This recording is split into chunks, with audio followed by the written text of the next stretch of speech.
Well, welcome back to the One Big Thing podcast. I am your host, Steve Campbell. Got another exciting and yet maybe eye-opening conversation today. Joining me in the studio is Netta Gorman. For those of you who aren't familiar, again, we'll take some time right here at the beginning to allow her to introduce herself.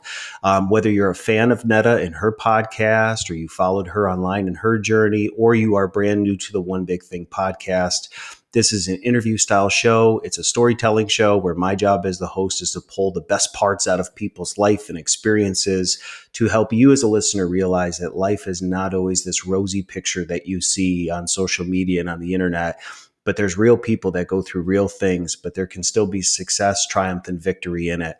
So Netta's going to share a little bit of her story. If you're new to the One Big Thing podcast, though, I hope that this isn't your last stop, that you would even subscribe and listen to the previous guests I've had, because they've all had just incredible, unique stories that I think, again, the One Big Thing is all about helping you move the ball forward in your life. So Netta, welcome to the One Big Thing podcast. For those that may not know you, do you want to give us a very, high level overview of who you are and what you do? Yes, thank you for having me. So my name is Netta Gorman. You can hear that I'm originally from the UK, but I've actually been living in French-speaking Quebec in Canada for about 35 years. And my sort of brand, as it were, it's not really a brand, but my thing is teaching people how to stop eating sugar. And you wouldn't think that it's a thing to teach, how to stop eating sugar, but it's actually a really big deal. It was for me, certainly, and it is for many, many people. And the big deal that comes before cutting sugar is even entertaining the idea that you need to cut sugar or that it's even possible. And sort of my role really is to inspire people and to help them shift their belief system about sugar and their mindset and reframe life after sugar for what it is, which instead of what they imagine it is, right? They imagine it's a joyless life full of self-restriction and denial. And the opposite is true. The opposite is true. It's freedom, it's peace, and it's joy. Well, and that's the thing I love about podcasts. With you living where you live, it would be very hard for us to meet up for a cup of coffee or a cup of tea. But on a podcast, we can put two microphones in front of us and have a very thought-provoking conversation to bring to listeners. And I think what I'm excited about with you as a guest today is leading up to this show, many of my guests have talked about things like parenting, marriage, professional development. Brett spent an entire episode talking about really what is wealth and what is our identity. They've been very high level, almost hard to grasp concepts that it's like, yeah, we all want to know who we are and what our purpose is and how to be the best spouse and the best parent. And then there's Netta, who wants to talk about life after sugar, which is an extremely practical way of life. And, leading up to this show, you and I had talked about maybe some of my health journey too. And I think this is going to be a fun episode because, again, for our listeners that are in their late 20s, 30s, and 40s, in the thick of the crazy season of life of raising kids, being parents, you're at sports fields, you're at basketball courts, you're at dance recitals, you are constantly on the go, which means that you are grabbing whatever your kids eat, you're grabbing snacks, you're eating maybe not the healthiest foods because you just don't have time to always slow down and cook, which leads to a lot of fatigue. It leads to a lot of anxiety. It leads to a lot of feeling hopelessness. And we don't realize many times that's tied to our nutrition and what we eat. So why don't you help us, understand your brand? From what I know is life after sugar. You host your own podcast. It has been wildly successful. It is very niche specific where you have guests on talking about their journey of life after sugar. So if you hear part of Netta's story today and you want more, head over to Apple, to any podcast platform, subscribe to her Life After Sugar, and hear the stories of what people have experienced as they've learned to cut what has been such a staple of many of our lives growing up, which is sugar. And so you didn't just probably get to where you are today, nor did I. Why don't you help us understand kind of a little bit of your journey and what led you to this point today? Okay. All right. Well, your listeners need to know that I'm slightly older than your general public, as it were. So I'm 53 and I have a 15-year-old daughter. And I've been with my husband for getting on for 23 years. Um, and so, yes. And this came about, this whole life after sugar thing came about around my mid 40s. So ever since my early 30s, I'd been having all kinds of health issues, not weight issues, I have to say, not necessarily weight issues. I'm lucky enough to have, the I don't know, I suppose it's genetic or something, to be relatively slim and have been all my life. But I was getting weight creep. I got pregnant later on in life after lots of different medical procedures, and that didn't help with my weight. But it wasn't my main problem. My main problem was my digestion, my headaches, my mental health.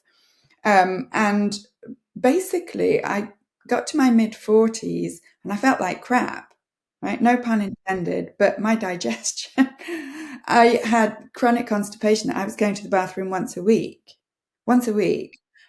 is toxic for your body. I felt awful. And the doctors kept telling me, eat more fiber, eat more fiber. But it was actually making everything worse. And at the end of the day, I think the fiber products that they were asking me to eat were full of sugar anyway. But, I never put two and two together ever, that my diet had anything to do with just how bad I felt. It was all about the fiber. I could tell it wasn't helping, but I couldn't find any other alternative. And I have nothing against my doctor. He's lovely, but it wasn't helping.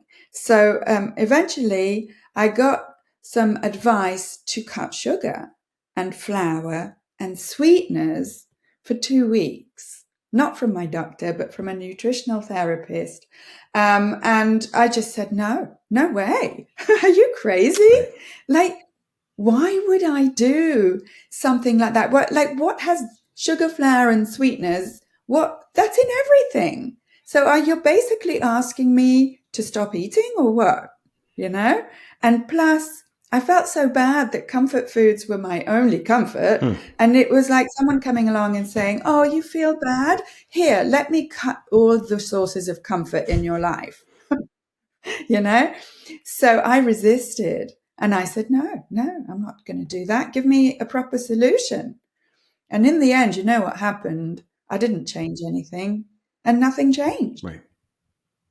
And so after a while, I got over myself, which I highly recommend people to think about doing. I got over myself. And I said to myself, look, things aren't getting better. I've never tried this. I can do anything for 2 weeks, surely.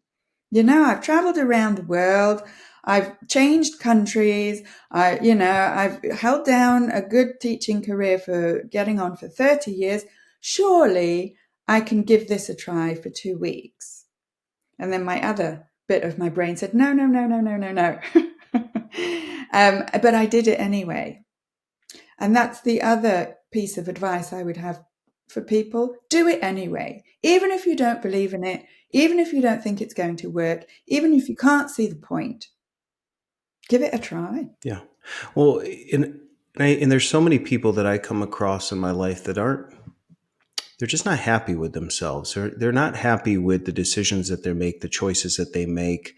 In many times it stems from those comforts that you talked about. When you are down and out, when you are exhausted, what many of us culturally do, because it makes us feel good in the moment, is we reach for things that aren't together good for us. Whether that is a season of my life where, man, every time I needed a pick me up, I just felt like it's time to go to Starbucks. And you just get in the car and you go to Starbucks and you feel like, okay, I feel better. For some people, it could be, extremes of alcohol. It could be whatever. But if we're not careful, we can have these vices in the form of comfort that can actually be negating the life that's on the other side of breakthrough, which you're trying to discuss. And it doesn't always mean that everyone is carrying extra weight. There may be people that just have really bad habitual habits of overeating too much. And it is this cycle that is so detrimental that, in many of your areas of your life, maybe you've experienced breakthrough in parenthood, or maybe you've done other things. But when it comes to this one area of your life, you're almost addicted to food. It's almost like you have to have it, or you don't, and you can't stop yourself. And I know this may sound extreme, but I have to imagine that there's a listener out there that's nodding their head and being like, how do they know? How do they know that I make really bad decisions when I'm by myself or I'm with my spouse? And so I think, coming back to this journey of discovery of these 2 weeks, what has been this process like for you of not only going on this journey yourself, and basically, like, what have you experienced? But then as you've started this podcast, Life After Sugar, what has been maybe the unintended, like, side effects of this life change and now this community of people you've come along? What's been that experience been like for you? It's been life-changing, transformational, Mm. not just for me, but for the people that I help. And it is unexpectedly transformational because, as you were saying, we reach out for, well, I don't even call them foods, but I used to believe that they were foods, all the chocolate and the ice cream and the cookies and all the comfort foods. We reach out for them to usually to fill some kind of totally valid emotional need, the need for comfort, the need for reward, all totally valid. But we don't think about what we're doing or why we're doing it. And this was the case for me as well, and the case for many people that I help. And I think that thinking about things is highly underrated in our modern society, and stopping and slowing down to think about things. It's like a vicious cycle because we don't have time to do that when, as you were saying, we are running around with kids and activities and getting our lives underway. And that was the case for me. I didn't stop to think. And when I stopped sugar, flour, and sweetness for that 2 week period, um, despite my best intentions, I was forced to stop and think about my body, about my habits, about what I wanted in life, like big existential questions that you wouldn't think would sort of crop up when you're just stopping sugar and flour, I have to say, which is quite a bit, it's kind of mind blowing for people. They understand why sugar and the sugary foods, but they're like, but why flour? Why not bread, bagels, crackers? What's wrong with them? They're staples. People ask me, what do you eat in your sandwich? Right? And I'm like, but I don't eat sandwiches anymore because I don't eat bread. So it actually, funnily enough, this whole switch required me and requires people I help in Life After Sugar to change how they see not just their food, but their whole life. And I cannot overstate the transformational nature of that reframe that it requires of you. And probably that's why I fought it so hard, Sure. because who wants to sit and think all day? In fact, what happens is you replace, really, you don't have to sit and think all day. You replace lots of automatic habits, right, by other automatic habits, because your new habits eventually become automatic as well. And not eating sugar, flour, and sweetness becomes automatic. What has this journey been like? So you said that you help people. I am a firm believer of championing people that are doing very cool things. And I told you before we came on, shamelessly plug as many things as you want to, because you really are helping people. So you have the Life After Sugar podcast, which anybody can subscribe to for free. But I believe that you also provide coaching or oversight to individuals. Like, what does that look like? And if, a listener of this podcast was interested, like, what is involved with something like that? Well, yes, because you may have all the info. I could give you all the info. It's all out there on YouTube and whatnot about what foods contain sugar, what types of sugar there are, how to spot hidden sugars on labels. All the info is out there. Mm-hmm. But what trips people up and what tripped me up, because I didn't have any guidance at the time, this was in 2015, was actually implementing all that info. And that is what I help people do. So I've got a membership, a monthly membership, a bit like Amazon Prime, if you will, but about sugar, where people pay a monthly fee and then they get access to all the resources, and not just resources about the info about sugar, but actual assignments and exercises that I ask you to do. And, I've been a teacher for 30 years, a teacher of young adults in a college here in Quebec. And so I kind of know how to get people to do things that are good for them, as it were. Hard, but good for you, that actually require you to think and make a real change. So in the membership, which is called the After Sugar Club, that's what people get. They get access to the resources, but they also get access to 2 calls with me a month. I call them check-in calls, where we actually, I suppose you could call it coaching. I'm not officially a coach, I'm a teacher. But that is where the magic happens, in those calls, where, I sort of push you gently, give you nudges to actually make real day-to-day deep changes and sustainable changes. And for those people who need more guidance, because some of us really do, then I have my 12-week or 90-day program, which is called Freedom from Cravings Formula, which is actually opening soon at the end of November. Now, I've given it several times to several small groups.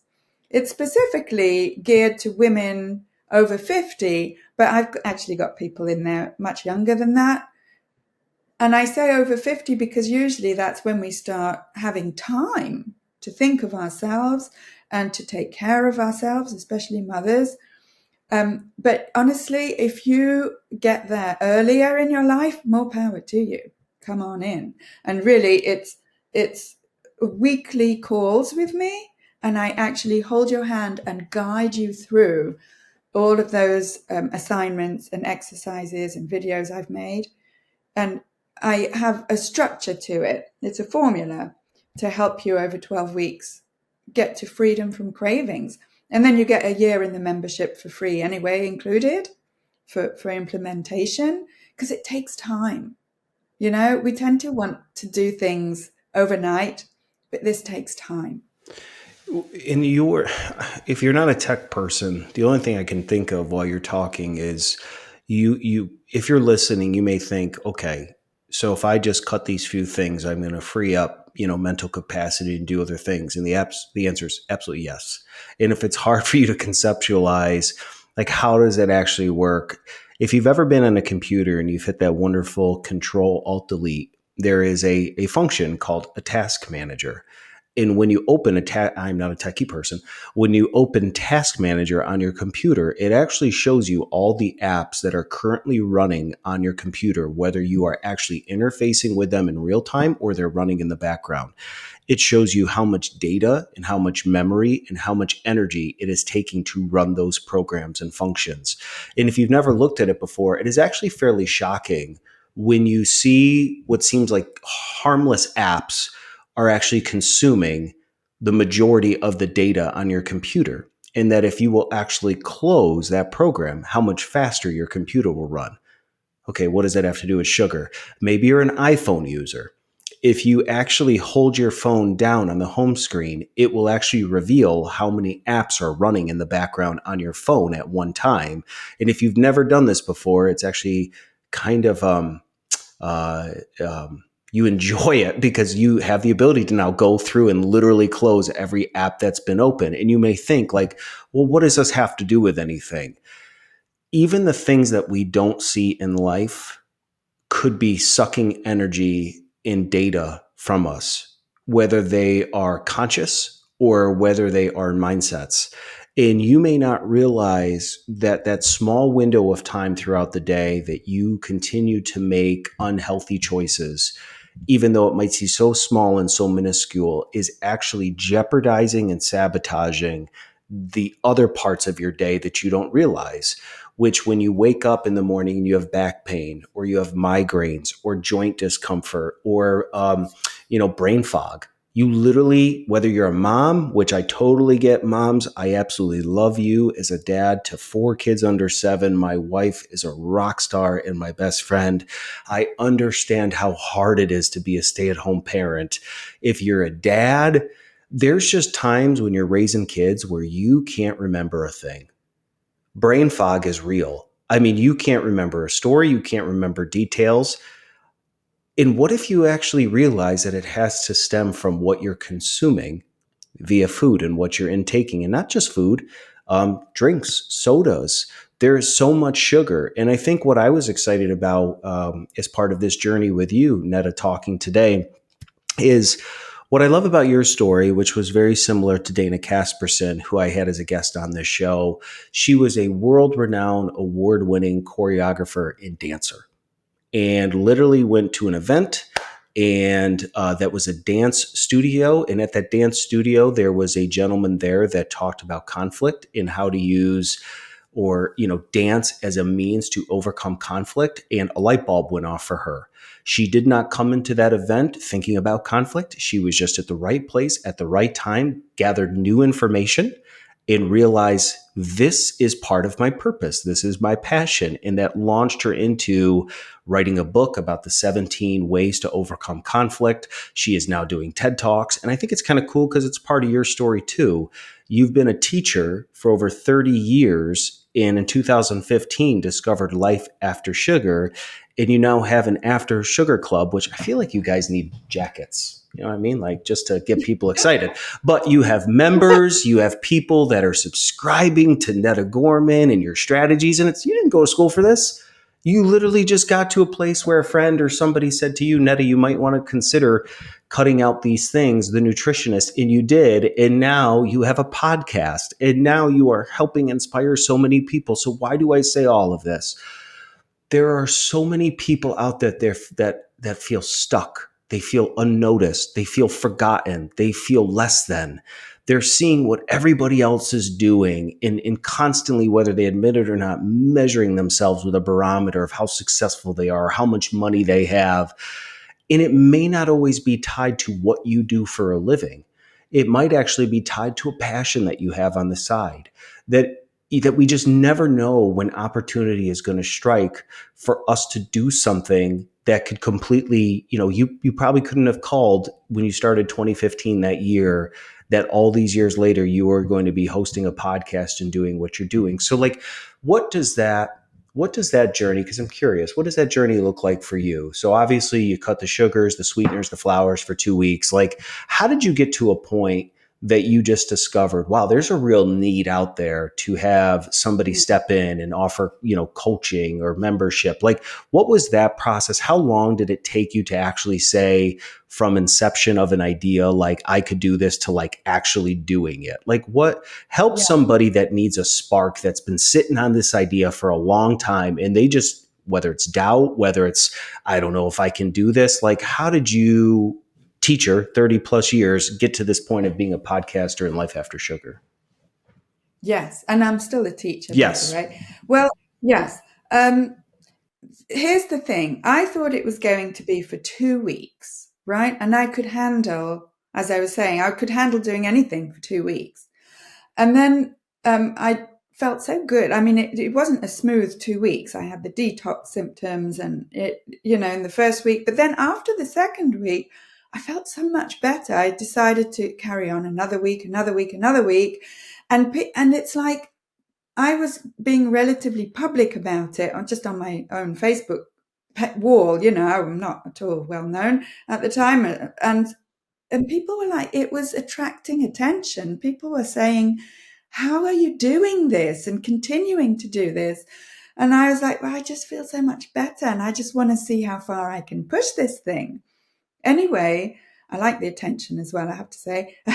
But anyway, I think to answer your original question, it took about 3 years for me to realize, oh, this is a thing. Because I was doing this in French, like I live in a French speaking community, like province in Canada. It's not just a community, it's a whole province with millions of people who speak French in Quebec. And I started to give in-person workshops about 3 years into my journey, and I also got into the press, into the papers and stuff. And I built a little website, which I say that, but you know what it's like building a website. You don't do it overnight. It took me 6 months just to figure out, how to make a homepage. But I started to sell little online courses, and I started a membership in French, and people were in half the people were interested, and half the people were, you're crazy. I got all sorts of input. And it's like, why are you doing this? You're crazy. And the other half was, why would I do this? I'm curious to see how much better I can feel. Because as you were saying, for all the times that you lack energy and you have the brain fog and everything else, um, what if that was down to not just what you eat, but specifically to what you eat that contains sugar? And again, I add flour because that turns into glucose really fast in your blood, just from the fact that it's in powder form and that it's high in starch. So yeah, and then keto came along around 2018, and I thought, oh, these are my people. And then I quickly realized that no, I'm not keto. I'm not into keto. It's just a whole bunch of rules to replace another bunch of rules. And I'm not into following rules anyway. So, but the good thing about keto is that at least it got sugar-free life out of the closet, and sort of normalized it slightly. But then came along all the keto sweeteners. So, in my point of view, it sort of fell off my radar anyway. So, and then I had to spend a year telling people I wasn't keto. But anyway, then I switched over to English because it's my language and because there's just a bigger pool of people that I can help. And that's when I decided, oh, I'd like to start a podcast. And I started that in January, I think it was January 2020, because I'm coming up to its third year. And then I started my membership After Sugar Club in English, and then the program. So that's how it came to be. It's because I saw that I could help people, and not just help them by telling them what contains sugar and, the effects of sugar, and then the positive effects, more energy, less brain fog of not eating sugar. I could also help them with the deeper change, because if we didn't have this emotional connection to sugar and comfort foods, we could just come along and tell you, well, just stop eating it, and you'd stop eating it, and that would be that. But we know, this is what I'm saying, you have the info, what sugar does to you. Okay. And if you don't, I can tell you what it does to the brain and the body and your gut. But knowing the info isn't enough. And what I help with is not just the knowledge as a teacher, it's also the implementation, the actual doing the things you need to do to change how you relate to sugar. And that is thanks to my 8 years of living life, actually living it, craving free, sugar free, flour free. And the operative word there is free. I think what you just did a little while ago too is raise such a great point that seems so obvious on the surface, but yet many people don't practice it, which is just really taking the time to think about what we're doing, what we're saying, what mindsets that we are choosing to believe in. We can, just like driving a car, go from our house to wherever, and we don't even remember how we got there. We just did it autonomously. And I think I did an episode with a good friend of mine, Spencer, and he had talked about on his episode basically taking hold of thoughts. And when you have these thoughts, whether they're mostly negative, probably when we say that, because you don't spend a lot of time talking about positive thoughts and breaking through. It's more so what I call stinking thinking. You have these thoughts about yourself, these thoughts about your spouse, your family, your extended family, your job, that are not rooted in being thankful, blessed, and grateful, but they are in just very negative tones. Taking hold of that and really thinking of that. And just because a thought comes to your head doesn't mean that it necessarily originated with you, right? Because there's competing factors that are happening. But when you have a thought that comes to your head that you're, not pretty enough, or you have body dysphoria, or you just don't feel like you're measuring up as the parent or the spouse, just take 30 seconds and think about, like, talk to yourself, maybe not out loud if you don't want to be crazy, but this is an active practice that I do, where when a thought comes to my mind that I'm just not sure where it came from, I'll park there for a second and be like, now wait a minute, like, where did that come from? And it might have stemmed from a conversation I just had, and this is the after effect. It may have been just something that you need to take hold of. So I love that you just broke it down so simply, that for those that aren't familiar with keto, it's just a way of life where you eat high fat foods and you reduce sugar and you put your body into ketosis by, after being consistent with eating high fat foods and, basically removing carbs, your body begins to rewire itself. It begins to reset.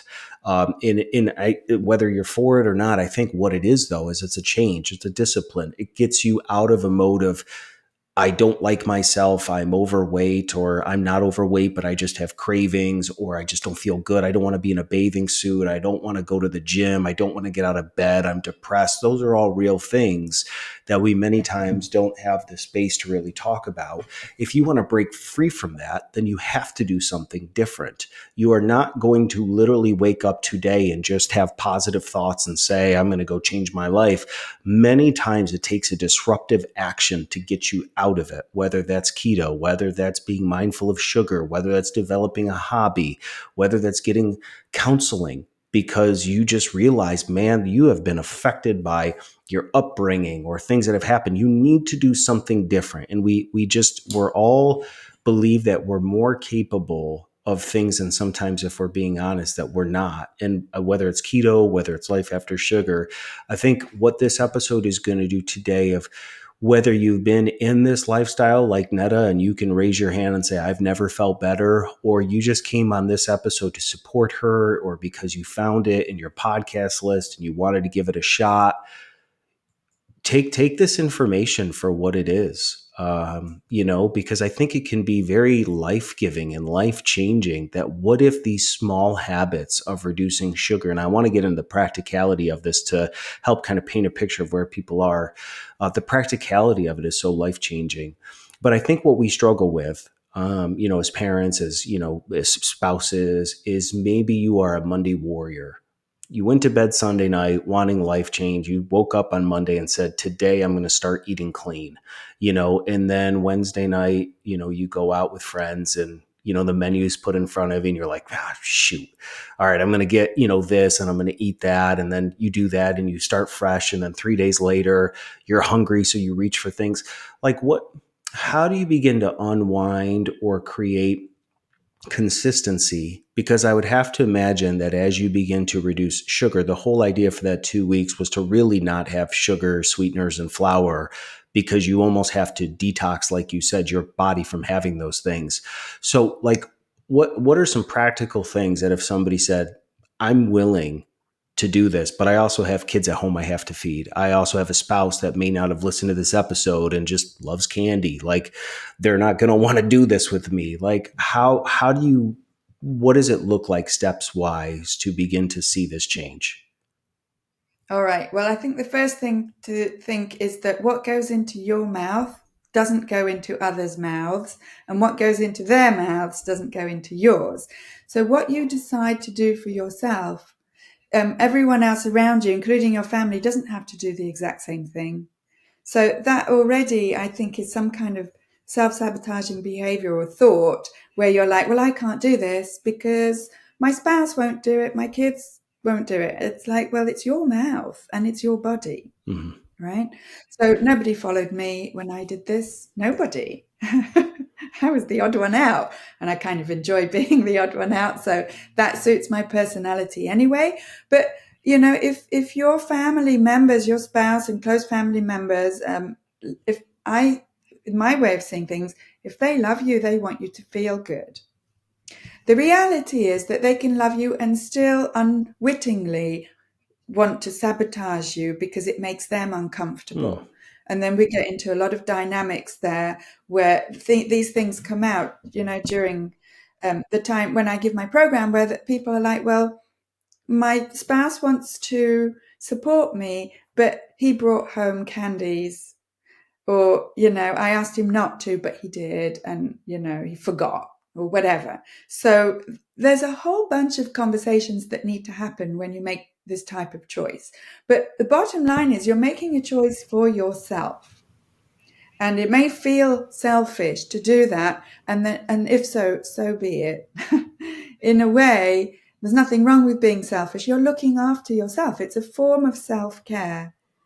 And so, but practically speaking, really what it comes down to is eating what I call food, real whole foods, which really, especially in North America, as opposed to pre-packaged, highly processed food products or edible products that are created in a lab, engineered by the food industry, or what passes for food. And so that is the biggest mindset shift at the beginning, is to redefine what food is. And especially I found in the USA, but also in Canada and Europe, we've sort of lost touch with what food is, what our definition of food is. And so it's really difficult to reframe what food is, and that it feels like there's not a lot of choice out there once you decide to cut out all the prepackaged processed foods, right? All that's left, and I put all in air quotes, all that's left is meat, fish, or proteins if you're an omnivore, or plant-based proteins if you're vegetarian, vegetables, fruit, dairy products, and I include fermented dairy, especially because I'm big on fermented foods and drinks, um, eggs, nuts, seeds. It's like, is that it? Is that all there is? And that very thought I had for the longest time as well. I thought I was just going to be eating ice cubes for the rest of my life at the beginning. What's left? But I think that very thought of, well, is that all there is, shows really how we relate to food and how we see all those products as being food. Once you step out of that paradigm of, seeing all those processed products as food, when you go back to basics, as it were, you don't have to go all the way back to paleo times, right? It's only for the last 60, 70 years or so. If you look at real foods, then you can actually make hundreds of thousands of combinations with real food ingredients. And what I like to say is that look for foods that are ingredients and not for products that have ingredients or a list of ingredients. And that's kind of a good starting point. If your food has a food label or an ingredients list, then instead of wasting time trying to figure out the labels, put it back on the shelf and go head over to the produce section and the fresh meat, fish, protein sections, whatever. And it requires you to use a little bit of imagination for how you can put all the whole food ingredients together for making different meals. Are there any because I think again, I'm just a big believer on being super practical. I think you just got extremely practical. What you put in your mouth is what goes in your mouth, not another. Make the food be the ingredient, not with the box. Do you ever subscribe to two things: meal prepping and being prepared? And are there any sources of maybe meals that somebody can look at a book? Because I think maybe where the breakthrough happens is somebody can listen and be inspired and almost be jealous in a healthy way of I want to experience what Netta's experienced, but maybe I start off really strong tomorrow, and then by dinner time, I fell short because family dinner came. And I would say it's because we just weren't prepared. We didn't make a plan. We were inspired, but there was no like critical thinking as to like, how am I going to pull this off? And it may be getting to a point where you're so tired of being tired that you've been looking for something. Maybe it's been you've been supplanting your vice with something else. You buy way too much stuff on Amazon because you just hope that buying another purchase is going to fill a need, and then the purchase comes in and you feel empty. Maybe it's you thought it was going to be a hobby and it just wasn't that, or getting alone time. What if it's this? What if it's life after Mhm. sugar? But I think what we all have to do is get to a point of acknowledging I'm tired of feeling a certain way, but put a why behind you want change. Like I want to experience life change because I want to be healthy around my kids. I want to be positive around my spouse. I want to be the person that when I come into work gives life and energy to my workplace. I want to feel good. I want to look good. I want to sleep well at night. If you put why, but I want to live a long life with my kids. I don't want to die early. Those are all very real things that I think we need to think about why we want to do something, and then spend some time, whether you call it meditation or you just sit down by yourself with a cup of coffee or tea, and really begin to think about what do I need to think about your life, the busy weeks that you have. That every week you have sporting events for your kids. That you are somebody who's always on the go, or you work late at night. You have to think about those parts of your day, those times of your day that usually create conflict, or like how are you going to overcome those? And then mark those things. And I don't know if anybody else can hear my dog in the background. This is real Yeah, life. please. I got my dog going crazy outside, so bear with me for 1 minute. We'll get through it. You need to think about those parts of your day where maybe where the struggle are, and then begin to make a plan around it. Like dinner time is really tough for me with my kids. So would you recommend any kind of nutritional books or meals, or what about meal prepping? Yeah. Okay. Can I ask you a question back? What is it that you find challenging about meal times? I think with super practical, having 4 kids under 7 years old, there is always a difference in, you can make the healthiest meal that looks great, and your kids are like, I don't want this, I want mac and cheese. And you're like, this is literally a really nice, like gourmet dinner. Why do you want that? Mm. I think it's when you have more than one child, it's they want something different. Each one wants something different. You're just so exhausted that you'll just make whatever the kids want. But truthfully, too, then as a parent, it's just super easy to always finish what your kids aren't eating because you don't want to waste food. So the next thing you know, maybe you started off having a healthy dinner, and then your kids wasted all the chicken nuggets or whatever. Now I feel terrible that I have a lot of food that's got boxes and ingredients on it. And you end up finishing there. So I think it's just, how do you overcome when there's so many mouths to feed? We're not talking about the pressures of extended family being like, Netta, what are you doing? This is literally just dinner time with your family at nighttime with competing agendas of what everybody wants. So it's real life, and it's hard to overcome because not everybody wants to eat the same thing. Yeah. Yeah. And I've been there. I've only got one child, but I get your point, and I certainly have been there myself. And it's easy to say, well, you just eat what you're given because, until you're old enough to cook for yourself, right? You eat what I cook for you. And actually, what I did was that very thing that I just said, right? My child was 7 when I stopped eating sugar, flour, and sweeteners. And what I would do actually often is I'd make the same meals as before, but I'd leave off the flour based things or the starchy sides for myself. So if it was pasta with something, then I'd make it, but I would leave off the pasta for me. At the beginning, I wasn't even eating potatoes, although I do now. So same thing, potatoes or fries or whatever. Same thing for rice. So that was pretty easy because it didn't actually change anything that they were eating, and it didn't require much effort on my part because I was making those dinners with the starchy sides for years before. So they would still get the same things, my husband, my daughter, and I would just leave those sides off the plate for myself and give myself a bigger portion of the protein based and the veggie based stuff. Another thing that is good that I found was making healthier versions of their favorite, chicken nuggets. I would make myself and sort of cut up chicken breasts and fry them over. And it wasn't even, I mean, I could use flour to cook them over and just not cook in a flour based breading, for myself. So that was another way of sort of getting around it. And sometimes if my child wants mac and cheese, I'll make it, but not, I mean, I wouldn't make it as well as different menus for the same meal.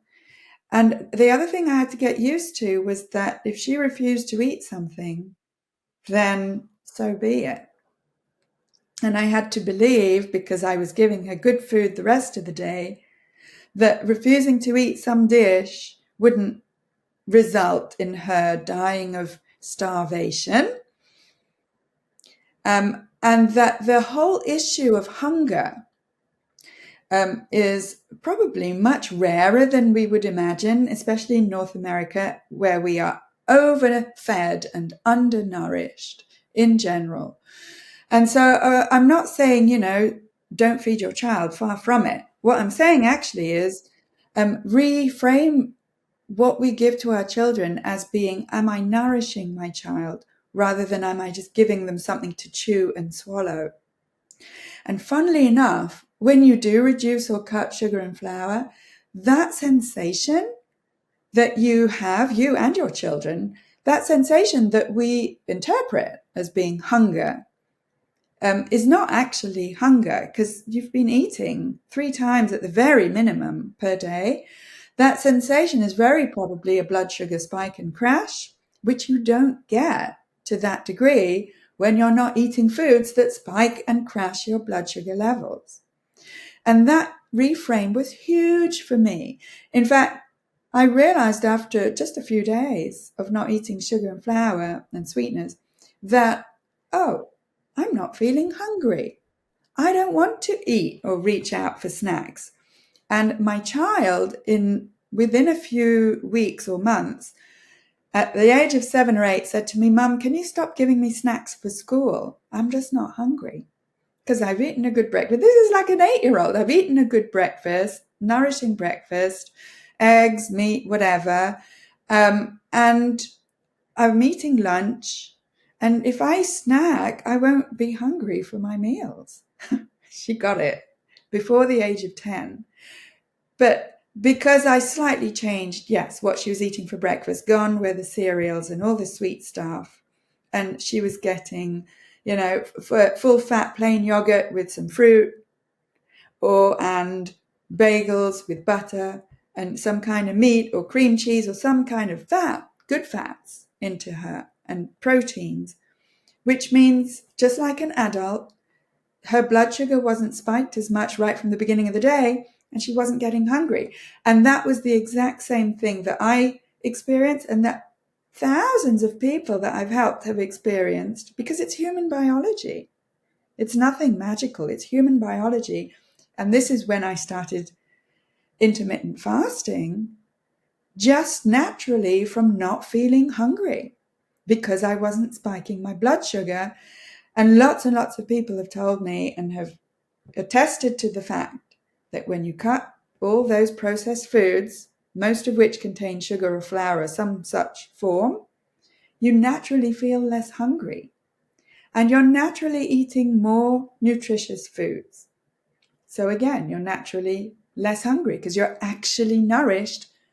And so are your kids if you let them eat those foods. Well, and I think about, how, especially when you're raising young kids, or the more prepared you are for something, the easier it is when the moment comes. It's less stressful. And we don't think about this always with food, but if you need to get around for church in the morning or you need to be at the ball field, it's probably better to lay out the clothes for your kids or even yourself the night before and to know where the cleats are and the baseball glove is and what clothes kids are going to wear so that when the moment comes the next day, you're not scrambling and you're not taking what should be a pre-thought process and now it's super stressful because you're running late, you can't find it, now your temper's raising and you're yelling at everybody. It's the same thing where if you have an appointment, you'll probably prepare, or a presentation, you'll prepare ahead of time so that when that moment arises, you are ready to go. If you are waiting till dinner time to figure out what it is you want to eat and looking what's in the fridge, you are probably doing yourself, which I'm guilty of too, a disservice, because the moment is getting away from you and now you are more reacting than being proactive. And I want to talk about intermittent fasting here for just a second to help people understand what it is. I have found that for myself, I meal prep, and I typically meal prep early in the morning before everybody gets up. Whether that's cooking high quality protein, maybe a good carbohydrate on the side, and making enough for 3 or 4 days and putting it into containers and having it ready. Because I know my own defaults that when I come home from a long day, it could have been the best day of my life where I got to spend time with Netta Gorman and podcast with her. But then after this, I got 3 meetings with clients. And, you come home and you don't realize how much of your day is taking energy from you that you get in your safe space via your home, and you're exhausted. The last thing you want to do is when your defenses are down, you probably make bad decisions. Now, I will tell you that in my life, I'm a morning person. When I wake up at 4:30 in the morning, I am invincible. My mind is clear. I can do anything. I go to the gym. I plan the day ahead. I can seize life. 7 o'clock, 8 o'clock p.m., Steve, is borderline chaotic and ruthless. Like, my mind is mush. I don't make good decisions. I am reactive to every situation. That's when I usually grab sweets or ice cream because my guard is down. I've spent so much of my energy throughout the day that now I just don't have the mental ability to overcome in the moment like I would in the morning. So meal prepping for me helps to make sure that I'm getting inside of me the things that I want to do. But probably one of the greatest changes in my life was introducing intermittent fasting into my life. Whether you are doing it for health reasons, for spiritual reasons, why don't you, Netta, explain to people intermittent fasting, how it works, because it really can supercharge what we've been talking about this entire time as a compliment. So for somebody who's not familiar, how would you describe intermittent fasting? All right. Well, intermittent fasting, actually, we all do it, even though we don't realize it while we sleep, unless you're getting up every couple of hours to go and eat something, which some people do, but most people don't. Then you're already intermittent fasting. Intermittent means, well, it's also called time restricted eating. It just means that for a certain length of time in a 24-hour period, you're not eating. And it kind of seems obvious that, well, of course, for certain periods of time in your day, you're not eating. But apart from the time that we're sleeping, if we look at it really honestly, especially in the North American um, context, a lot of us graze all through the day. We're eating all the time. And the thing is, every time you eat, chances are you're spiking your blood sugar levels, which means that in turn you're spiking your insulin to bring down your blood sugar levels again. It should be called blood glucose levels, not blood sugar, but commonly we call it blood sugar levels. Anyway, the thing with intermittent fasting is that it's really the body's preferred way of functioning, and not eating is actually healthy for the body, at least not eating for a certain number of hours within a 24-hour period. It's actually a natural and healthy way for the body to function, and something that we've sort of moved away from in this, as I call it, overfed and undernourished society that we live in, where all the marketing messages tell us you can't eat just one. You crave this snack. It's crave-worthy. Even nutritionists tell us if you don't eat several times a day, you will break your metabolism, or words to that effect. And that is contrary to human biology, unfortunately, or fortunately, depending on which way you see it. The bottom line is, if you are actually eating foods that nourish your body, right, that are not produced in a lab or engineered by the food industry, that are real whole foods, sources of protein, good sources of carbs, like vegetables, for example, good sources of fats that haven't been refined and processed by the food industry. If you're eating real whole foods that nourish you, you probably won't get hungry more than a couple of times a day, if that. And that's pretty mind blowing for people who believe that you need to eat like a newborn every couple of hours, right? Well, you don't. You're weaned now, and you don't need to eat every couple of hours. And if you do feel that you need to eat every couple of hours, have a look at what it is that you're eating that makes you feel hungry every couple of hours. And as I say, that it wasn't just me that had this sort of brain blowing experience of finding that I wasn't hungry anymore. Not spiking your blood sugar levels by sugar and flour means that your so-called hunger levels are evened out. Your blood sugar levels basically are evened out. Your insulin production is much lower. And this in turn means for most people, they don't feel as hungry as often anymore. And so intermittent fasting really just comes naturally. Instead of eating 3, 4, 5, 6 times a day, naturally you feel like eating once, twice, maybe 3 times a day. That's way less than I suppose food marketers would have us believe you need. And I think it's hard because of the misunderstanding, and it's also a mindset. For my life, I learned about the 16-8 window, and that's just something that I've kind of stuck to. So, you eat within an 8-hour window, and then the 16 other hours, which you're thinking, how can I not eat for 16 hours? If you're getting a good 8 hours of sleep at night, there's half of your hours. And so what that looks like for me is I will stop eating by 7 p.m., 8 p.m. at night, and then not have my next meal till noon the next day. Now, does that mean that I'm hungry in the morning? Sure, it does. But when I have a hunger craving that comes, I also realize that I'm in control of myself. And I'll tell myself, like, nope, I'm going to make it till noon. And it's crazy how when you actually acknowledge that, your body lets go of the craving. It's not running to the Mm. fridge. It's not. So it's a mindset for me.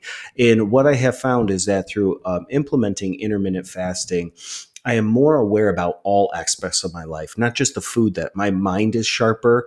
I find that I get a lot of my quality work done early in the morning, whether it's at work or in my personal life. I'm just sharper. It's easier for me to remember multiple tasks at once.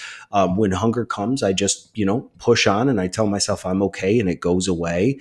And for Yeah. me, weight training has been a huge part of my life. Being an ex-Division I athlete, growing up in sports, I was always under the notion that when you go to the gym early in the morning, the first thing you do coming out of the gym is you chug some kind of protein shake or you need to go eat Yeah. 25 eggs. And it's not true.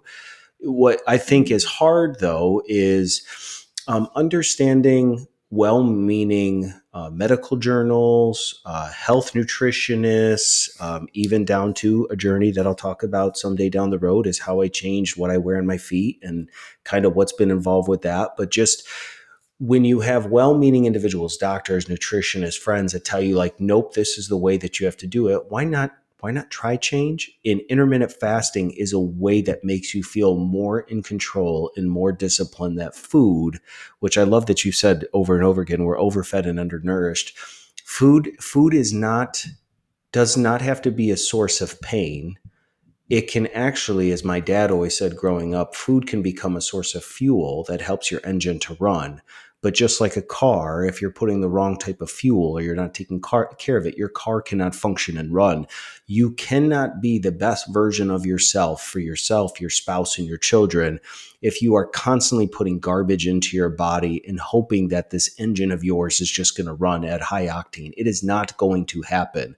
Intermittent Yeah. fasting is a very cool way that if you can begin to implement, maybe it's not a 16-8 window, maybe it's skipping a meal, but it's being conscious of it and why you're doing it because you're wanting to reset your body.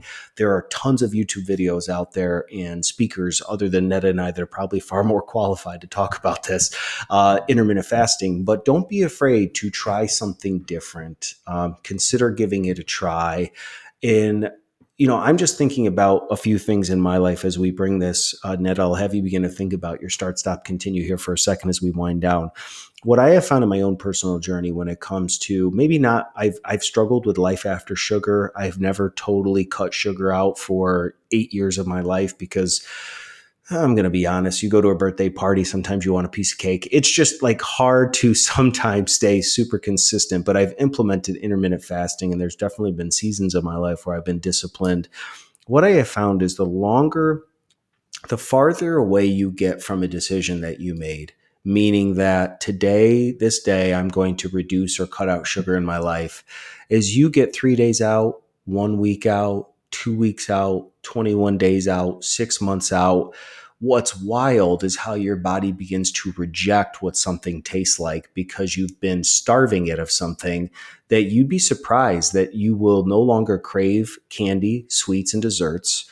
Soda, when you begin to kick soda, when you have it 6 months later, it almost tastes bitter.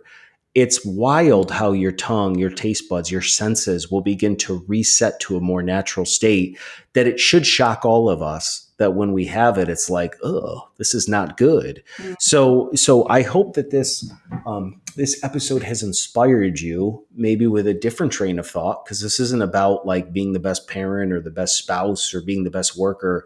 It's maybe the thing that's fueling all of that life change. Consider Life After Sugar, subscribe to Netta's podcast. But for those that aren't familiar with the One Big Thing, we usually go for about an hour. I hope that this has been really good information. And I always have each one of my guests walk down this journey of what I call start, stop, continue, where I have each one of them acknowledge something that they want to start doing, something that they would like to stop doing, but maybe something that they want to continue doing because it's working well. So, Netta, I know I prepared you before this episode. Why don't you give us whatever the statement is and then the action, and you can just go all the way through start, stop, continue. All right. All right. Thanks for asking. All right. So I would say that what I'd like to start doing, I kind of already started it in my 50s, is to take care of myself more. And you may think that cutting sugar is part of this, and it is, but take care of myself in the sense of, uh, I would say, pardon myself or forgive myself when I'm not perfect. Embrace that imperfection. I think that happens, for me at least, later in life. And all those times that I was harsh with myself in my younger years, I want to start being more compassionate with myself. In my 50s, I'd like to continue helping people. There's something amazingly gratifying about helping people to cut sugar, because they come in thinking we're going to talk about sugar and we end up talking about life and talking about them. And it's so gratifying for myself and for them. So I want to continue helping and having a positive impact with my podcast and with everything I do in Life After Sugar. That's for the continue. And I think you're making me think here, which is no bad thing, but something that I suppose something that is important to me. What was the third one? We got start, we got stop, and we got continue. To stop doing, sorry, something to stop doing, I think, is to expect things to go faster than they do, and to have unrealistic expectations. I'd like to stop doing that, whether it's for my business or my life or for how other people react or act. That's one big thing for me, to stop having unrealistic expectations and to get real about how things are. Just accept them as they are. With that doesn't mean not being able to change them, but it's to do with my expectations. We could talk for another hour about what you just said, because that is the crux of a lot of our discomfort in life, is wanting things to go faster, to be more fruit producing early on. And when you have a vision, what I loved about what we talked about as a little recap here on the show is that you had a personal desire. You started on a journey and then had an idea that took you 3 years to get off the ground. And now you've been podcasting for several years and had all these guests. But that 3 year window, that's 3 years, folks. That's not 3 months. That's not 3 weeks. That's 3 years of life. And I think what happens, even for me as a content creator, I get so revved up about these conversations and I feel so good when we're done recording it. And I want everybody in the world to hear it. And you release it. And sometimes it doesn't reach the amount of people you thought right away. And it's hard not to get down on yourself and think that I do something wrong. But I got to remind myself all the time, Steve, you are competing with the mental space of people that don't have any space to give. You know what I mean? It's not like people are sitting down waiting for this episode to come out. I'd love to get to that point, but you're competing with them raising kids and going to work and listening to their new album that just came out or doing this. Like you're hoping that they're going to stop doing that and listen to your podcast episode.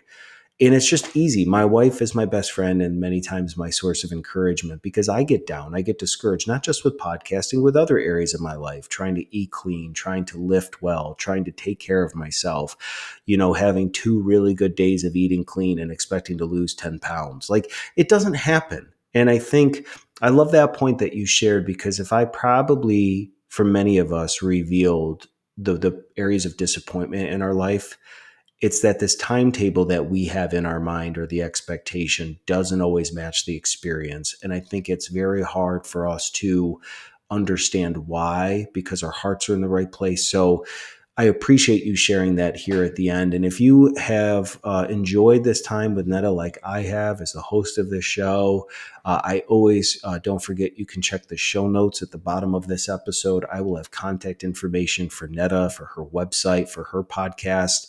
Get on there, support her, leave a review of this episode. When you leave a review of an episode on my show or on Netta's show, it just helps the algorithms know that these shows are worth listening to. And I think for both of us, we love helping people. We love championing other people. And so I just want to thank you for being a guest on my show.